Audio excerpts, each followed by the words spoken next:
My name is Sarah. I am 29 years old. I live in the suburbs of New York City. It is a quiet place. There are trees, small shops, and friendly neighbors. I take the bus every day to work. I work in a bank office near the train station. It's not a big bank, but many people come every day. I sit at the front desk. My job is simple. I greet customers. I help them fill out forms. I give them information. Most days are the same. People walk in. People walk out. Some are nice. Some are in a hurry. I always smile. I am not married. Some people ask me, why not? I just say, I like being single. Most of my friends are married. Now, some have children, but I don't feel bad. I feel fine. One day, a visitor came to my desk. He gave me some papers and smiled. Then he asked me, "Are you married?" I was surprised I knew him. His name was Paul. He is the cousin of my friend Clara, and I knew he had a wife, so I smiled and said, "No, I'm single." He started to say something, but I quickly added, "I like being single. It's better for me." He didn't say anything else. He just smiled and left. After he left, I thought about it. Why do people ask women this question all the time? I don't ask people why they are married, so why ask me why I'm not? I looked around the office. Most of my coworkers were women. Some were older, some were young, and newly married. The men were all married too, except one. His name was Alex. He worked in the loan department. He was 37 years old. He joined the bank last year. He was smart and friendly. He helped people. He made jokes during lunch. He always said good morning with a big smile. Alex had no wedding ring. People said he was single. Some co-workers liked him. He was tall and strong. He wore nice shirts and clean shoes. He had a small house nearby, but he was still paying for it. We sometimes talked in the break room. It was just small talk about coffee, about the weather, about the news. But he always listened. That made me feel good. Not many people really listen these days. One Friday we had to stay late. A customer made a mistake on a loan form. I stayed to fix it. Alex came to help me. It was quiet in the office. Most people had already gone home. The lights were low. We sat side by side, checking papers. After a while he said, "Sarah, can I tell you something?" I looked at him, sure I have a problem. He said I waited. I have trouble staying loyal in relationships. I didn't understand. What do you mean? He looked at the floor. When I'm with someone, I keep talking to other women. I don't know why, I just do it. I blinked. I didn't know what to say. I felt cold. I asked, "Don't you care about the person you're with?" "I do care," he said. "But after some time I get bored. I always want something new." I felt shocked. I looked away. Then I said, "That's not right. If you are with someone, you should care only about them. It's not fair to hurt them." He looked at me and his voice was soft. "I know, but it's hard for me to change." We sat in silence. I looked out the window. It was already dark. The street was empty. The bus stop was quiet. I didn't know what to say. Part of me felt sorry for him. Another part of me felt angry. I wanted to help, but I didn't know how. Later that week I asked him more. I said, "You said you were in a relationship before. What happened?" He said, "I lived with a woman named Linda. She was 46 years old. She had 4 kids." "4 kids?" I asked. "Yes," he said, 3 kids with one man, 1 with another, but she and I didn't have children together. "How long were you together?" 10 years, he said. "We even bought a house together." I was surprised. "Did she leave you?" "Yes." He said she sold her part of the house and left. "Why did she leave?" I asked. He didn't answer. Then I asked slowly, "Was it because you talked to other women?" He looked at me. His eyes were wide. He didn't speak, But I saw the truth in his face. That was the reason she left, because he broke her trust. I felt something inside me turn cold. I said quietly, "You hurt her. You only think about yourself." He looked away. He didn't reply. After that, things changed. He stopped talking to me. He walked past my desk without saying hello. He started asking other people for help. I felt sad. I didn't try to speak to him again. I thought maybe he just needed time. But I also felt that he didn't want to change. He didn't want to hear the truth. Before I share the rest of my story, I want to ask you something. Where are you listening from? It gives me strength to know someone is hearing my words. Someone who understands. Please tell me in the comments. I would really love to know. After that day, things changed at work. Alex didn't talk to me anymore. Before, he used to smile. He used to ask how my day was now. He walked past me like I wasn't there. He talked to other people. He laughed with them. But when I walked into the room, he went quiet. It felt strange. I didn't do anything wrong. I only told him the truth, but maybe the truth hurt.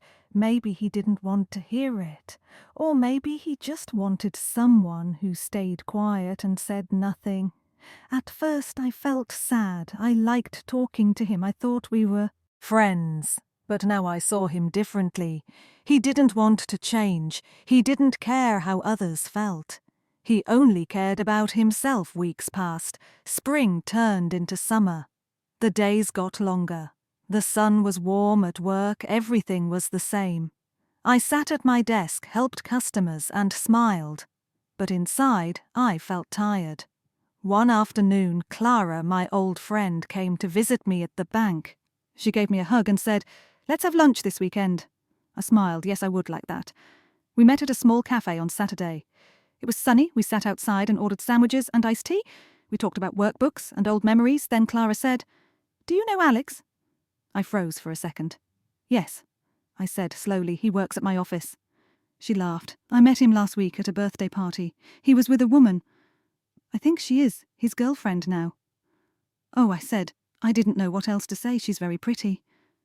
Clara added, "Young too. Maybe 24 or 25. I looked down at my glass. I didn't say anything. Clara looked at me. "Did you ever like him?" I was quiet then. I said, "I thought he was a good person, but I don't think that anymore." I didn't tell Clara everything. I didn't tell her about his words, his past, or the way he acted. It was too heavy, and I didn't want to talk about him anymore. But after that lunch, I kept thinking, why do people pretend to be kind when they are not? Why do they hide their real face? Why do they break hearts and walk away like nothing happened? One morning at work, I saw Alex and his new girlfriend outside the building. She was waiting for him. She wore a red dress and held his hand. He looked happy when he walked past me. Later I said, "Is that your girlfriend?" He smiled and said, "Yes." "Is she nice?" I asked. "She is very nice," he replied. I looked at him and asked, "Are you going to treat her the same way you treated the others?" His face changed. His smile became smaller. He didn't answer, but I could see something in his eyes. Maybe he was angry. Maybe he thought I was judging him. Maybe he didn't care at all. I felt sad. Not because I loved him. I didn't. But I felt sad for the girl. She didn't know the truth. She only saw the outside, the jokes, the smile, the help. But she didn't see the other side. The cold side, the selfish side. I wanted to tell her. I wanted to warn her. But I didn't. Because it was not my place. People must learn on their own.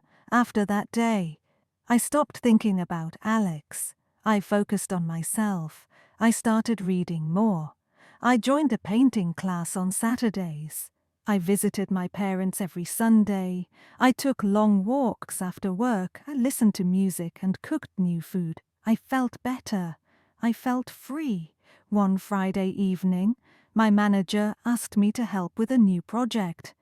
It was about helping young people open their first bank accounts. I worked with a small team. One of them was a man named Josh. Josh was 32. He was quiet and kind. He listened more than he spoke. He liked numbers and tea. He was different from Alex. He didn't try to impress anyone. He was just himself. We worked together for 3 weeks. Sometimes we talked about simple things. He asked me, "Do you like dogs or cats?" I said, "Cats, I have one named Momo." He smiled and said, "That's a nice name." One day, he brought me a small cup of green tea. He said, "You always drink coffee. Try this for a change." I laughed. Okay, I tried it. It was nice. He smiled and said, "See, not everything new is bad." I looked at him. That line stayed in my heart. Not everything new is bad. It made me think, maybe not all men are like Alex. Maybe some people are honest. Maybe some people really care. But I also knew something else I had changed. I was not the same Sarah anymore. I used to hope someone would come and make me feel special. Now I wanted to make myself feel special. I liked my own company. I liked my tea, my music, my quiet life. I didn't want drama. I didn't want lies. I didn't want someone who smiled but didn't mean it. The days passed quietly. It was now early autumn. The trees turned orange and yellow. The air felt cool in the mornings. People started wearing jackets. School buses came again. Everything felt calm and peaceful at work. Things were better. The project with Josh ended, but we still talked sometimes, he once said. It's nice working with someone who thinks before they speak. I smiled. It was a small compliment, but it meant a lot to me. Alex was still at the bank. He didn't speak to me much anymore. We were just co-workers now. I no longer felt anything when I saw him. No sadness, no anger. Just quiet one afternoon. I saw Alex and his girlfriend again. This time they were not smiling. They stood near the parking lot arguing. I didn't hear the words, but I saw her face. She looked hurt. He looked tired. I walked away that evening. I sat in my small apartment. I made tea. Momo. My cat jumped into my lap. I looked out the window and watched the wind move the trees. I felt peaceful. I thought about the last year. So much had changed. Not outside, but inside me. I used to think love would fix my life. I thought one person could make everything better. But now I knew something else. Peace comes when you stop chasing the wrong things. I didn't want someone who made me feel small. I didn't want someone who looked for new faces while holding my hand. I wanted honesty, kindness, patience. And if I didn't find those things in someone else, that was okay, because I found them in myself one Sunday. I went to visit my parents. They lived 20 minutes away. My mum made soup. My dad read the newspaper. We sat together on the porch, and my mother asked, "Are you seeing anyone these days?" I smiled. "No, Mum." She looked at me and said gently, "Are you happy?" I looked at the trees. I looked at the sky. "Yes," I said, "I am happy." She reached for my hand and held it. "You're strong," she said. "Always remember that." I didn't speak. I just smiled. My heart felt full. The next week, Clara called. She said, "Sarah, do you want to go to the city this weekend?" I said, "Sure." We took the train to Manhattan. We walked in Central Park. We drank coffee from a street cart. We took photos. We laughed. I felt young again. Clara said, "You look good, like you're glowing. I feel light." I said, like I let go of something heavy. That night, I went home and looked at myself in the mirror. I saw a woman who learned how to love her own company. I saw a woman who didn't need to chase someone who couldn't love her back. I saw a woman who chose peace. A few weeks later, Josh invited me to a museum. He said, "There's a new art show. Would you like to come?" I said yes. We spent 2 hours looking at paintings and talking. He didn't try to be someone else. He didn't try to impress me. He was just kind. He listened, he laughed softly. He asked about my cat again when we walked out of the museum. The sun was setting. He said, "Sarah, you're different. You're calm. You know what you want." I smiled. It took time to learn. He didn't try to hold my hand. He didn't talk about love, and I liked that. It was simple that night.